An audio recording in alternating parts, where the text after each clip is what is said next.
Hello and welcome everybody to the first Entrepreneur with Ducere for 2018. If you're dialing in for the very first time, this is the series where we sit down with an entrepreneur and we pick their brain. And tonight we are very, very lucky because we have my old friend Tim McDonald, CEO and co-founder of the Fonda chain, the Mexican Fonda chain, and we're talking tacos tonight. And we're very excited to have him on board. And we're actually going to do something a little bit different and a little bit more, get you all involved, everyone who's tuning in. We're going to play a bit of a game. And I would really encourage you to submit any suggestion that you may have that Tim should add to the Fonda menu. And we're going to go through it tonight, and there may be a prize. That's all I'm saying. In fact, there will be a prize, so definitely do it. But also remember that you can submit any questions that you may have along the journey using the chat section on Zoom. So, Tim, thank you for joining us. Thanks for having me, Oscar. Let's get the ball rolling. And I think what I'd love to start with, take everyone back really far. And your entrepreneurial journey actually started well before the Fonda experience in a little venture called Juice Pig. What was that all about? So Juice Pig was a very small mobile juice trailer that we built and we towed around to various music festivals and sporting events. The idea this was at a time when Boost Juice and Viva Juice were just exploding, and I just saw a little gap in the market at events. This is back in 2002, and the events were still full of fried potato cakes and chips and burgers. So we thought we'd take the juice craze mobile.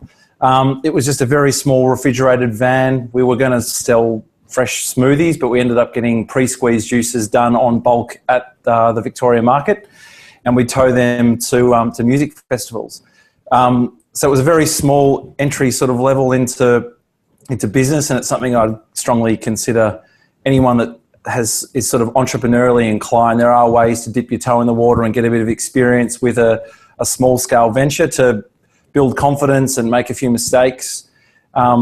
Overall, the business wasn't overly profitable, but the experience from Juice Pig and the lessons that I learned, I mean, little did I know at the time, but I think in hindsight were really setting me up for the next step, which is Fonda. And I think the journey's, everyone's career and journey, you're constantly evolving and growing and making mistakes. But the Juice Pig was just an opportunity to dip my toe in the water with a very small scale, manageable production when you were 19 years old, and get a bit of experience under the belt. Was there any reason why the name Juice Pig was chosen? No, we worked with a branding agency that was through a family friend, and I think that was the best name going at the time. And it kind of, I'm not going to say it didn't work, but I'm not going to say it did work. It was certainly unique.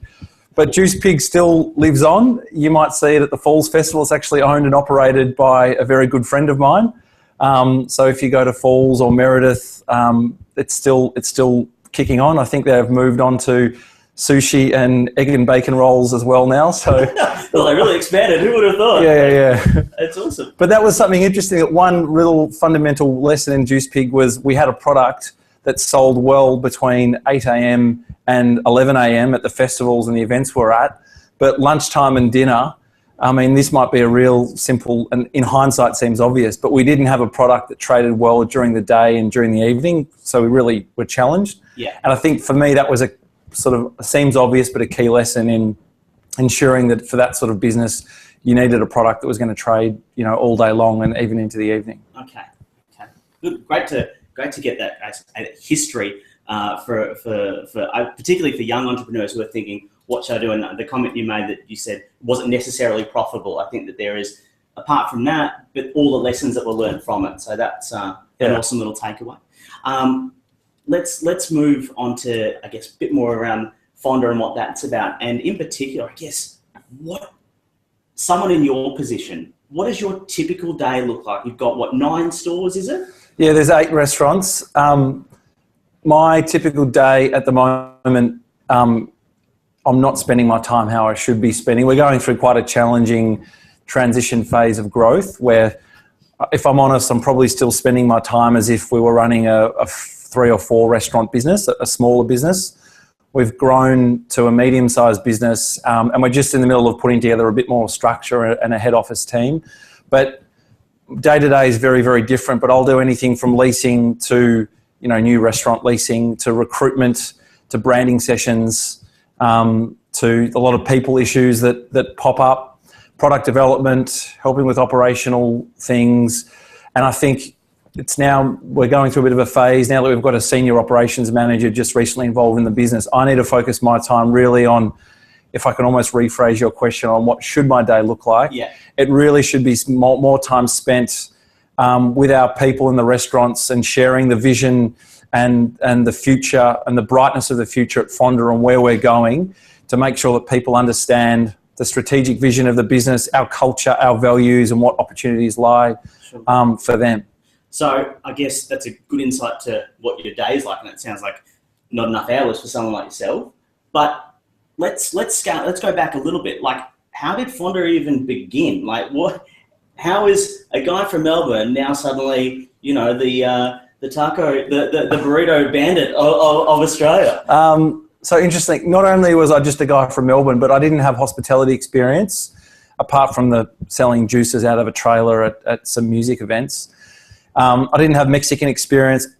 I was studying in the States on an exchange semester during university, and I saw 2 or 3 concepts, Chipotle being one of them that many people have heard of. It's a massive quick service restaurant concept in America. And in 2007, that was a time when anyone in Australia and most of the Western world, all we knew of Mexican cuisine and Mexican restaurants was that old, stodgy, tacky themed restaurants like Montezuma's and Taco Bill's. And walking into Chipotle and a few of these other concepts in America where they developed more contemporary, modern interpretations of Mexican cuisine, and you could see them building the tacos to order and building the quesadillas to order. What I could see there was a cuisine that people loved in Australia, being Mexican, but it had just been interpreted in America in a much more modern and fresh way. So that was a catalyst of the idea. We took that as inspiration and then worked with a chef, Ravi Pressa, who you also know, on making the menu a little bit more gourmet, bespoke, seasonal, and work with some designers on making the fit out and the brand a little bit more fun and funky than the concepts we saw in the States. So it was simple as seeing a concept done well overseas. And as we all know, America is often a leader as far as trends, whether it's food or fashion or technology. So it was seeing a concept and a trend that was proven in America. Yes. And we just took it back here, kept it simple and adapted it to what we thought and what we discovered the Australian market was after. Interesting. So I'd love to know, from that original concept to what it is today, how much has it evolved from Richmond, small little restaurant, to what it is today? What does it change? What does it look like? So it's evolved significantly, and how it's evolved, it's important. The context of how the idea came about, which we just went through, is important to understand how it's evolved. So we've actually moved in 2 of our restaurants, and the rest of our network in May, we're moving to a table service model. Our menu is extended. We've got a proper cocktail menu with a back bar and whatnot. When we started, it was very simple. I suppose we had that, seeing Chipotle, we had that very simplified format of Mexican restaurant that was that initial catalyst or inspiration of the idea. And since then, we've extended the menu, moved to table service, moved to more of a focus on a real dine-in experience, working with fantastic architects and a real beverage focus as well, with beer on tap and the cocktails.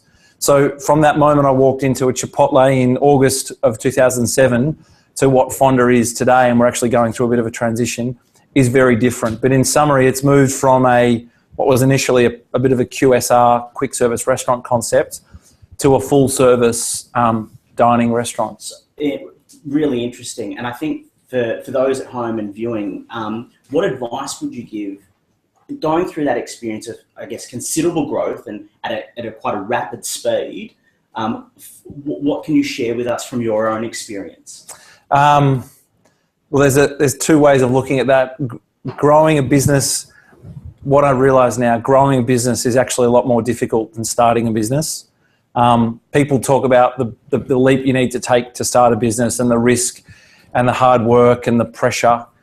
In my experience, that was all true, but the last couple of years of growth has been harder than starting it. So I would say that growth for growth's sake isn't always a good thing. There's nothing wrong with getting a business to a size whether it's efficient and profitable and services your lifestyle well. There's absolutely nothing wrong with that. So don't just grow for growth's sake. But if you are going to grow, it's about having the right structure and the right people around you before you grow. What's happened at Fonda in the last couple of years, we've actually gone on a little bit of the growth journey before we have the people, the systems, the processes, and probably the culture in place to do so. Yeah. Oh, interesting. Great examples there. You've got, I don't know how many, but I would think you've got a lot of staff. For you to, I guess, to be a leader, a manager, CEO, all those things, what kind of skill set, what would you say your greatest skills are in that area, and where would you say you think you'd love a little bit more of a little helping hand or some assistance there? Well, it's interesting talking about strengths and weaknesses, because when you're considering any career move, any job or an entrepreneurial move, you do have to be honest with yourself about your strengths and weaknesses. Yeah. And before I touch on them, some of my weaknesses, I don't actually call them areas for improvement or developing areas. I think I have to accept some of them as weaknesses and things that I just shouldn't be doing, rather than saying they're areas for development or areas for improvement. For me, the business doesn't have time for me to improve things. It's like, Tim, stop doing that and get someone else doing it that's good at that. My strengths tend to be in relating to people and reading people. I suppose some of the creative aspects around the strategy and the creative vision for what that guest experience looks like, and sharing that vision.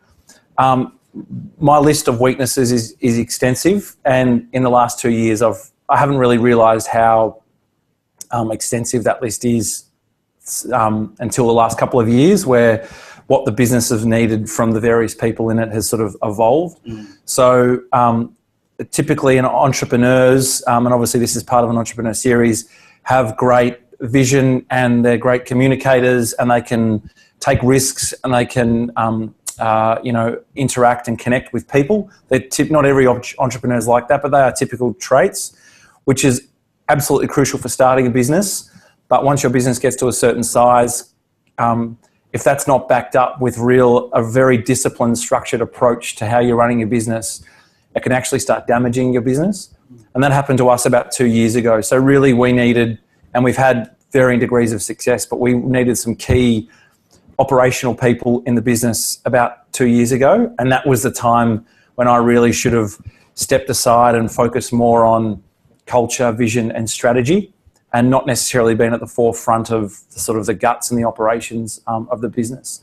So I'm probably that, as far as strengths and weaknesses, without going deep diving into them, I'm probably one of those I have typical entrepreneurial traits, but I've learned the hard way in the last 2 years, if you're not aware of them, it's one thing to be aware of them, and I think I've been aware of them. The mistake that I made was not putting the right people in the right positions to sort of compensate for some of those weaknesses at the right time. And that level of awareness is crucial. Excellent. That leads really well to my next question, because I think finding the appropriate business partners, finding the appropriate investors, all that sort of thing, I'm sure that was a journey that you had to embark on. For those viewing who would love some advice on how to find the appropriate investor or partner, what can you share with them? I can share a few things. My experience with my business partners was initial partner. We brought on a third equity partner has been very positive. But the first thing is, most people, when they've got a business idea, the first thing they do is pick up the phone, call their best friend and say, hey, so-and-so, I got this idea, we've got to do this together. Yeah. And there's an understandable, as humans, we're social beings, and it's pretty lonely putting yourself out there and starting a business by yourself. And I think that tendency to call your best friend comes from a place of being a intrinsically social being, which we all are. But that's not always the right thing. That's actually what happened with me, with my business partner. It just turned out that he was the right partner because he complemented me very well, and he had money. It helps. Big tick. But it's not about just calling your best friend. So thinking about, you talked about investors and you talked about business partners. The best way to do it is if you can get the same in the one person. So if it's someone that has a complementary skill set to yourself, and the typical entrepreneur that has some crazy idea that's willing to take some massive risk, generally that person should be pairing up with someone who is a little more grounded, conservative, structured, measured. If you're glass half full, find someone who's glass half empty, so to speak. And if you can find that person that has some money or access to some money, which helps the capital requirements as well, that's all the better. So initially, I was able to find that in the one person. And then further on, we've introduced another shareholder in the business who was a very high net worth individual. So money wasn't an issue for that person, but they also came with some strategic weight to them as well. So again, we found a good complementary shareholder, but also had the capital required. So you want to find both. Yeah, cool. And the hospitality industry, Melbourne in particular and Sydney, there is great restaurants everywhere. There is amazing places to dine. We're pretty much known for it. I guess what are your plans, or what do you need to do as a business to ensure that you've got people always coming through the door at a very high level? I think there'll be two or three things. First of all, menu development, menu improvement, menu innovation. Yeah. At the end of the day, people just want a good product. There's restaurants out here that have got milk crates for chairs. There's candles for light bulbs. There's a little radio in the corner where the music is coming from. But if they're serving the best pasta, pizza, burgers, tacos, they're generally full. So getting the product, and I'm not saying we've always done that, but getting the product right and continually evolving the product and changing things is probably number one. And number two, I think, is keeping a solid culture. I think the internal culture of a hospitality business really bleeds out into the guest experience. So recruiting the right people, treating them the right way, reward and recognition, development plans for your people is also crucial. And the third one I'd say is getting your location, getting your real estate decisions spot on. That's probably the least important of the three, because if you've got great people and a great product, people will come and people will find you wherever you are. But we've got a couple of our restaurants that aren't in the right areas with the right demographic. Yeah. One of those restaurants we're working with the Ducere MBA team on at the moment, tackling that issue. But understanding the demographic and understanding whether or not your offering suits the demographic. Mm-hmm. That's for a hospitality business, but really for any business is probably the third key thing that we need to get right to ensure that competition. The thing with competition is, as you said, there's a lot of good competition. There's also a lot of bad competition. And we get negatively impacted with the bad competition because you'll see a new place opening every month and they're shut 6 months later, and then another place opens and they're shut 6 months later. Every time a new place opens, people try it, mm-hmm. and we get hurt by that. And every month there's a new place opening, whether or not they're good or not, it doesn't matter. People are trying them. So we still get hurt by this revolving door of bad competition. I think the good competition actually helps. The good competition builds the pie. You go to New York City and there's so much great competition in New York City that everyone eats out 3 meals a day. So the good competition in New York helps build the pie. So how you analyse competition is also an interesting thing to look at. I think of that, and that example you just gave, when I think Swan Street, Richmond, was very different before you guys moved in, and you've seen the street evolve. I think that as an example and a testament to Fonda that they've done, good creates great, and so on and so forth, and that's a really important thing. Something you touched on a little bit about the culture of an organisation, and for all of us sitting here and tuning in wouldn't know what it's like to work at a Fonda, and what I guess to come in every day, you're leading the charge.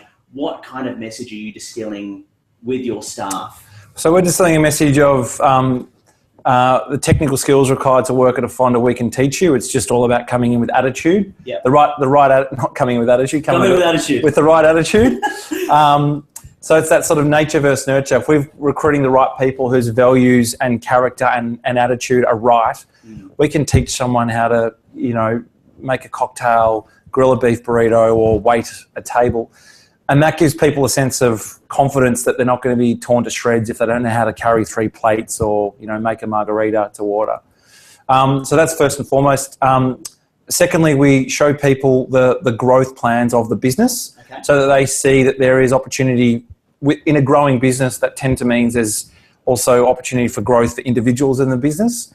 And we also give them a bit of an insight into what that career development could look like. So people come in with a sense of what I'm doing today is not necessarily what I'm doing tomorrow. What we haven't done as good a job as we potentially could have done so far is having a really structured development path about how to get there, and really structured with our feedback. That's something we're still working on. But at the core of it, really, it's about respect and personal responsibility, respecting how we treat each other and how we communicate, which goes back to the essence of what a Fonda is in Mexico. And a Fonda in Mexico is where a residential home is opened up to the public as like an unofficial restaurant. So it's a very sort of local community, family operated, concept, and the values of that we carry on at Fonda here. And the reason for that is I personally had a lot of very bad experiences working in hospitality where I was bullied, all of my colleagues were bullied. I worked for crazy chefs that would throw saucepans and swear. I worked for managers that would absolutely hound you and chastise you in front of your peers and customers if you made a mistake. And I just saw this rubbish communication going on that was really, it was hurting people personally. It was driving their performance. They were losing confidence. And I thought there was an opportunity to start a hospitality business where that bullshit just didn't happen. And we focused on culture, made people feel comfortable and safe, taught them how to do things. And we're finding really that's probably more our competitive edge than anything else. Yeah. And we're finding that we're attracting and retaining people better than our competitors because of that focus on culture and that absolute non-acceptance of any of that argy-bargy that everyone's seen unfortunately goes on in hospitality in a global way. It's not just an Australian thing.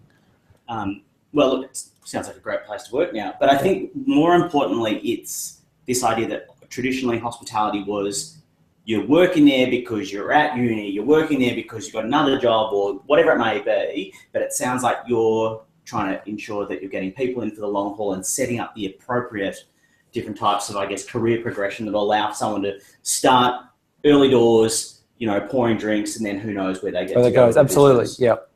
That's awesome. This is a really, the transformation, particularly with the use of now technology at home, people being able to use Uber Eats, Deliveroo, that sort of stuff, must I assume has had a huge impact on your business. What does these new technologies mean for Fonda? The home delivery thing is a very challenging technology. Fortunately, we're doing huge sales and huge volume through Uber Eats, as are many restaurants. Unfortunately, the commission that we get charged, it's not a sustainable or profitable revenue stream.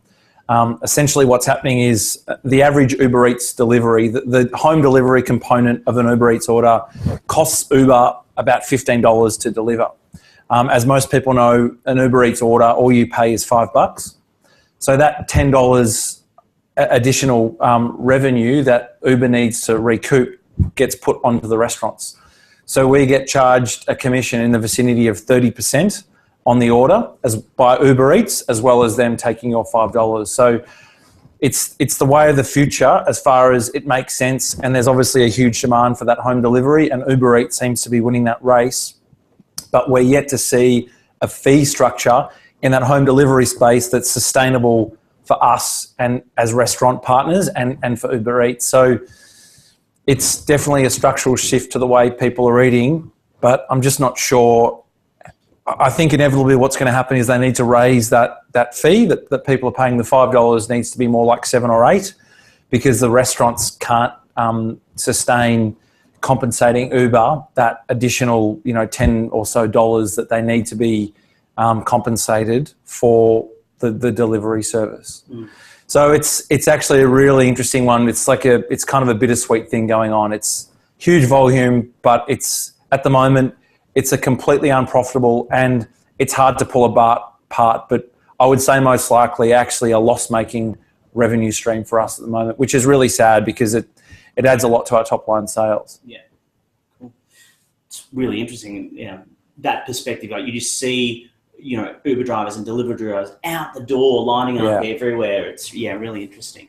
I think what I'd love to kind of dive into a little bit now is whether this be Fonda or any other example you have, your experience with taking risks, what that's meant for you, and I guess something maybe you've learned or experienced, because that's a really big piece, I think, about the entrepreneurial spirit, is that ability to take the dive and take the risk. What did yours look like? So the biggest risk for me was, it's a really interesting question because risk is at the core of anyone who's entrepreneurially inclined or is considering starting a venture.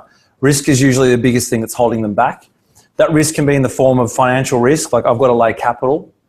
I don't actually think deep down people care about money deep down as much as we do on the surface. So I don't think that's actually the biggest thing.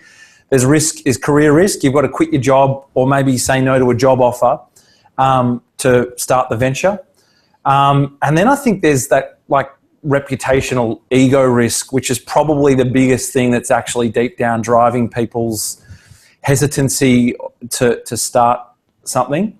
A couple of things on risk is there are ways of de-risking a venture. So I see a lot of people start businesses doing very little research, and that is, I see as stupid and uncalculated risk that in the long run you might get lucky, but the odds are stacked against you.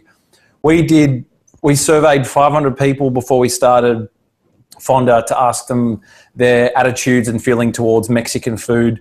We did, with our founding chef Ravi, we did umpteen product testing sessions to make sure that the product was what our guests want. We spent time on Swan Street, Chapel Street to get the location right. We were very diligent in a lot of the research. We chose a very small site that was cheap to fit out with cheap rent as the first site, so that we knew that our break even, I think we had to sell 20 or 30 burritos a day to break even. So there's ways of de-risking any business venture by doing your homework, crossing your T's, dotting your I's, and really researching product. And de-risk it by using, if I'm honest, use other people's money. Get investors or banks or credit cards or finance facilities to actually take the risk. And if you have to sort of declare bankruptcy in a couple of years, you've got to do that, but you're not necessarily risking your own funds. So there's ways of spreading out those aspects of risk. But for me, the key source of overcoming the fear factor of taking the risk to start Fonda was thinking about the core reason why I was doing it. And it was a quote that my dad sent me in a discussion with my dad about why I was doing it.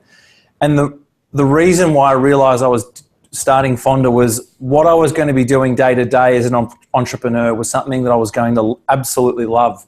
Win, lose or draw, profit, loss or break even, I was going to love what I was doing. I was going to be jumping out of bed, what I was doing. And you sort of get a bit philosophical and realise that that's what life's all about. And if you know 100% that what I was going to be doing day to day with Fonda, I was going to love, and if the objective was Fonda was to do something that I was going to love, then I was actually taking no risk at all. So I knew, in fact, there was more risk staying in a boring law job that I hated because I wasn't achieving that objective of, enjoying what I was doing with my working life. So if your objective is to make money and it's all about the finances, then you can often get scared by the risk. If your objective is a bit deeper and more philosophical about doing something with your life and doing something with your day that was really going to, wake you up and invigorate you and inspire you and be a better person, if that's your objective, then maybe you're not taking a risk at all, and maybe not starting that business is actually the risk that you're taking. And as soon as I shifted that objective to doing something I love, all of a sudden the fear factor went, and the confidence grew, and I just did it. And, you know, people looking on the outside in would ask about how did you get that, essentially, how did you get the balls or the chutzpah to really take that step? And that's essentially what it was. So all the fear went, and I was actually focusing on spending my time doing something that I love. That's probably an unnecessarily long way of answering a question. But we all felt very liberated, though. Take it or follow leave your it. Dreams, people. Follow your dreams. Have you got any tissues? Well, it got deep, but it was a great journey. So, Tim, that's really interesting. I think that the real takeaways from that is if you've got a good idea, if you believe in the idea, run with it. You know. Am I summarising that okay? Well, to an extent. To be honest, it's an interesting one because people put pressure on themselves and they question whether or not the idea that they've got is good. And I've seen plenty of great ideas being executed poorly and they haven't worked. And I've seen plenty of really ordinary ideas executed very well and they've been extremely successful businesses. So it's another way of looking at an entrepreneurial venture. It is far more about how you execute. And this sounds like a stereotypical thing. You'll read this in a lot of entrepreneurial or business books. It's probably 30 or 40% how good the idea is and 60 to 70% how well it's executed. Yeah, cool. I guess the pressures on someone like yourself to you know, ensure that all the restaurants are working well, that you've got happy staff, all those types of things, you know, must weigh a considerable amount on someone who's, you know, sitting at the top. But how do you ensure that you stay on top of that? What are your personal things that you may do that, you know, make sure that you're motivated, stay hungry, stay, you know, coming into each day with a fresh lens? It's look, it's a pretty raw question because I've gone through in that context a pretty rough 2 years, and I won't spend too much time answering it because it goes back to knowing what your weaknesses are. Yeah. The answer to your question is know what your weaknesses are and make sure that the business is structured in a way where you stay doing the things that you like and that you're good at and that the business needs you to do, and you make sure that there's other people and the structure and systems in place to make sure that those other things get done. So loosely, as I sort of inferred before, I've taken a very kind of operational role in the last 2 years because there hasn't been anyone in that position to do so. That's been an error. I needed to sort of hand that over to the right person that's given the right incentives and feedback and managed in the right way and focus on the creative side of things, the culture, the vision, the strategy. So the way to keep it fresh and the way to keep on top of it all is know your weaknesses, know your blind spots, and make sure that you've got other people in the business that are covering those blind spots. And at the end of the day, I report to the board every quarter, and I don't care what I'm doing or what I'm not doing. My job is to just make sure that the things get done. Whether it's me doing it or someone else, they've just got to be done. So you've got to move out of this transition from being a small business operator. Day one or day minus one, you're doing everything. And there comes a point where that very quickly has to change. That's a very tough transition. And all I would say to entrepreneurs, if you get to that point, make sure you've got advice from someone that's a lot more experienced than you that has navigated that growth phase or that transition to help you navigate what I now know is actually a far tougher phase than starting the business. Yeah. And is there anything that you would have loved to have learned when you were at university that you didn't get taught, but now it's maybe something that you do daily, weekly, whatever it may be? Yeah, I would say people management and leadership skills. If there was a more, and I think that's one great thing about Ducere, I went to a more of a conventional, traditional university, and it was very theoretical. More practical people management, leadership training and skills into how to run a team and how to manage a team, or even just how to manage an individual. I did a commerce degree, and I think I did a management major or management minor, I can't even remember, and I'm still not a great manager one-on-one of just the basics of following up. But I think that there's other, like I learned what I learned through selling juice out of a refrigerated trailer on the weekends, not what I did in a finance or a management lecture at uni. So it's complementing the theoretical that I learned at uni, which was great. Yeah.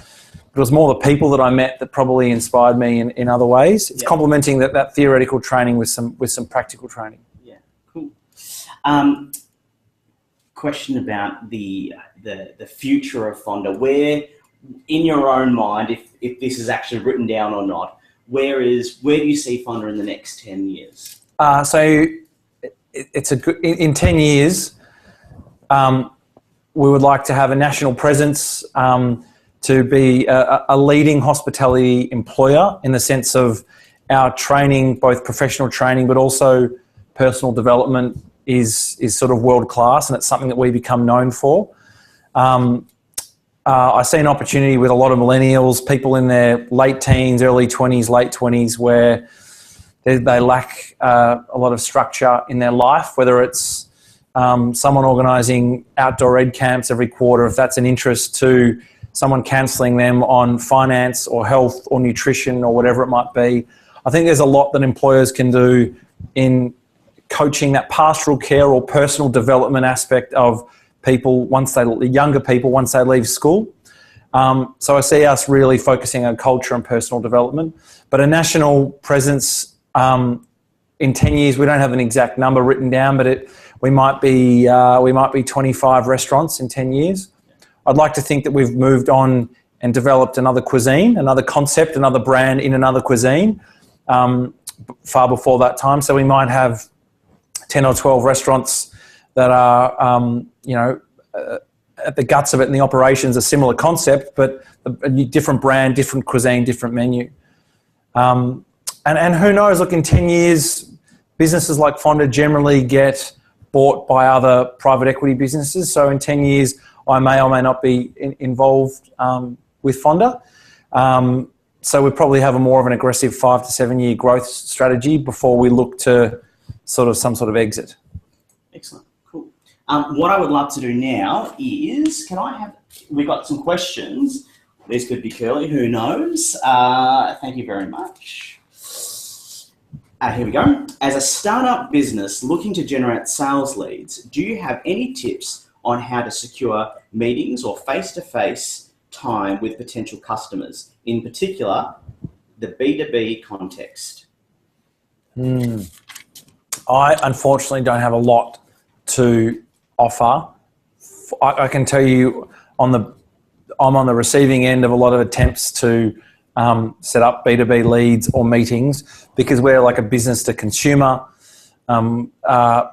business. For us, it was more about getting the location, the product right, and the people would come. I don't have a huge amount to offer, except I can tell from experience that, and this probably doesn't work because I ignore most of them, you get LinkedIn or email. Everyone can guess your email these days. Emails aren't confidential, or they are, but I guess your email is oscar.santos. Not now. Give me 4 guesses and I could guess your work email. But you get people that get into your email, get into LinkedIn, and they'll generally spruik their business, their service, and then suggest a time to meet. I would only say the key thing is, if you're looking at a B2B lead, find out what are the key issues or the key problems that your prospective customers are having, because the only time that I do respond to a request to have a meeting, a sales meeting request, is when they've hit a nerve with me where they've focused on it, or they've talked about an issue or problem that is genuine and really live in our business. Yeah. And they're the ones that I'll say, yeah, let's have that coffee that you've proposed, because what you've just talked about is a real issue in our business, and it sounds like that you can help us. So all I would say is find out who your potential business leads are, and really get to know a few of them by interviewing them and find out what their real problems are. And when you've got that initial pitch, try to tap into what those problems might be. Cool. This is a good one. Proactiveness is key characteristic of an entrepreneur. How do you get yourself into the best frame of mind to be proactive? Is it proactive or productiveness? Proactive.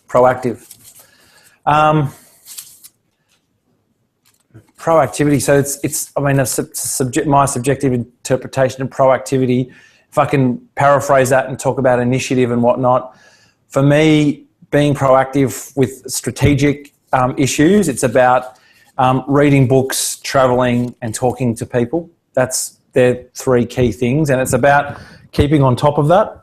And I touched on some of the challenges I've faced in the last couple of years, and I haven't been doing enough of that. I actually think the biggest one in being proactive and being productive is actually keeping fit and keeping healthy. I'm not particularly fit at the moment, and I'm probably in a pretty unproductive rut more of an unproductive rut than I've been in. But I notice if your health and fitness is tip top, you'll generally find that translates into your productivity, your attitude, and how proactive you are with issues. So that's probably number one, to be honest. Keep looking after yourself, and you'll see a lot of successful people in this world, whether they're politicians or business leaders, and they've generally got their shit together personally, and that sort of flows over into their professional life. And likewise, you'll see people that aren't successful professionally, and you take a little window into their private life, and there's often issues going on. Yeah, don't open that cupboard. Do not go there. So yeah. Cool. When trying a new way of doing things, you often have to adjust when you see something not going okay. Have you experienced this, and how did you get back on course? We have experienced that, and we haven't got back on course as quickly as we should. That's about that gets difficult when you get bigger. Once you get bigger and you're sort of a medium-sized business, you need to have a rhythm of meetings and a communication plan where you're getting on top of things. So the first and most important thing to set up in any business should have this is a scoreboard that you're looking at weekly or monthly or however you measure your business. So the scoreboard for a business like Fonda might be sales growth, Instagram followers, how many customers are coming through the door, sales per head, team member turnover. So what are those key measurements of success in your business? Make sure you're keeping track of them. Make sure they're leading indicators. To use sort of a wanky technical term, a leading indicator are things that you can measure that are leaders to issues that might pop up. Whereas profit, if you're measuring profit, that's sort of a lagging indicator. That will happen when things start going wrong. Profit may not change instantly, but it'll change eventually. So having a scoreboard set up that you've actually got the finger on the pulse of your business would be number one, but then have a structure in place where you've got a leadership team that has a structured way of working through problems. But usually if you've got the right scoreboard in place and you're analysing that frequently enough, you should be able to pinpoint what those key issues are and address them pretty early. What tactics? Oh, thank you. He's completely parched. I did offer you. Oh, I didn't realise that he'd finished his water. My bad. What tactics or methods would you recommend to persuade potential customers to interact with you and ensure deals get done? I think it's developing relationships. That's a really overused term. What does that mean? Developing, like your brand needs to develop, for us, it's the brand developing relationship. And for us, when we're talking about a deal getting done, it's someone coming in and buying a taco. But sold. It's still a deal. So that's about deals getting done is about loyalty. Loyalty is about people building trust in the brand and knowing that a brand understands them and the products that they launch and the language that they use and the music that they play and the way that you're greeted is how they want to be greeted. And the only way of doing that is understanding them.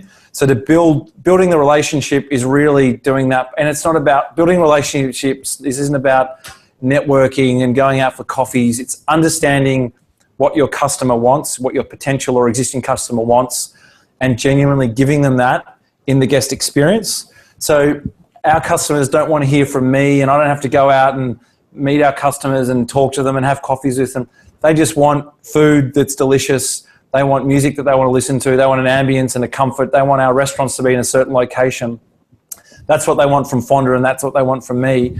So it's understanding them and then making sure that you're delivering on any aspect. But the biggest thing that people get wrong there is actually not really understanding what the customer wants. People think that they know what customers' potential or existing customers want, but they often don't.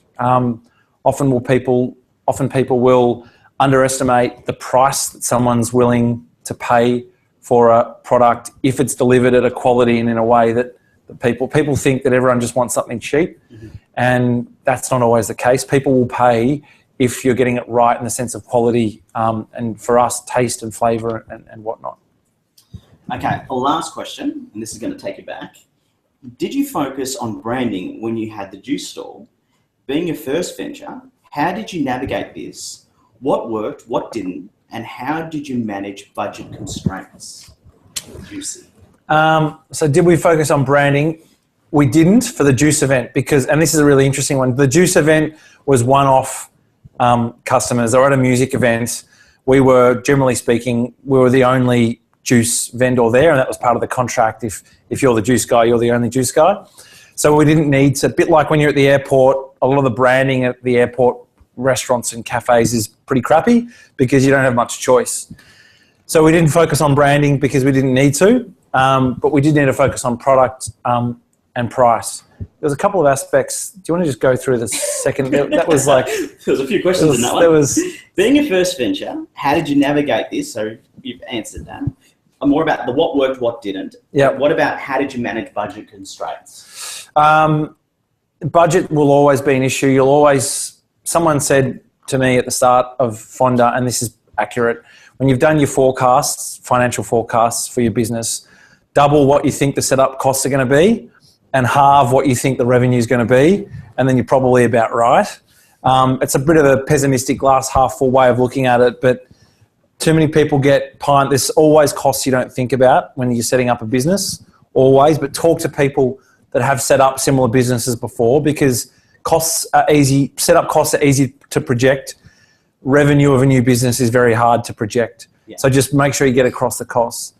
But with the juice business, we didn't focus on branding, we focused on product, but we failed at that because what we ended up realising after we launched it was he had a product that sold for 3 hours a day, but we were operating, some of these festivals wanted us to operate for 20 hours a day. And we'd set up next to the baked potato guy at Falls Festival. He'd be selling spuds for 22 hours a day, and we would sell juices for 2 hours a day. So understanding your product and what sells at times of day was a real learning experience. Competing with potatoes, it's always going to be. You can't compete with a spud. They say, yeah. An old saying. I want to cut to the fun part of the activity. We do. Okay. Now, do you remember what's happening? Yeah, there's some menu item suggestions. There is. And what do I have here for the lucky winner? $50 worth of Fonda vouchers. $1, we call them. $1. Matilda, if you are ready, thank you very much. First cab off the rank. Jalapeno poppers. Ooh. Think about it. Tuna melt quesadilla. Oh, yeah. It's interesting. Mexican style sliders. You feeling that one? Yeah.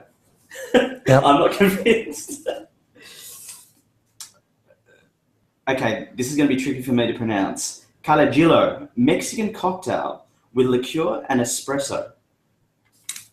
Liqueur and espresso, yep. Yeah. Ceviche tacos with pomegranate and mint. Sounds perfect with this type of weather. Yeah. Soft shell crab taco with chipotle and lime mayo. It's very precise. Okay. And then a Mexican version of a HSP. Do you know what that is? The halal snack pack.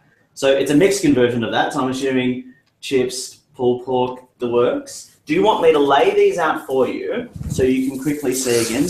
We can't take this decision lightly. I mean, this is serious. We've got $100 on the line. So there we go. And there can only be one winner. There can only be one. Oh wait, there's one more. Oh, we're going to late entry. This could be it. This could be the one. Who knows? The curveball. Oh my goodness! I'm on the edge of my seat. Jesus. It's coming. Writing a whole new menu for you by the looks of it. But keep your eyes focused here. Wow, anything jumping out? And here we go. Okay. Bacon and egg burrito with a Mexican coffee. Oh, the breakfast menu. I like it. Wow, that I is like it. okay. I like it. So, very interesting. I think we don't have a drum, do we? But I think I'm going to have to go with a late entry, the bacon and egg burrito with a Mexican coffee. Whoever that was who put in that late entry, congratulations. Very lucky. You've got it. You've got it. We will get that to you. So you heard it here first. The bacon and egg burrito with the Mexican coffee is the winner. These are coming your way. We'll be in contact soon. Tim, thank you so much for joining us. Thank you, Oscar. Thank you for having me. Ducere. For everyone who's tuned in, thank you for joining us. Remember, we're here every single month, and in the next couple of weeks, we have another special guest. I will only give one hint. Master Chef. That's all I'm saying. That's all I'm saying for now. For everyone who tuned in, thank you again, and we look forward to seeing you very soon. Thank you.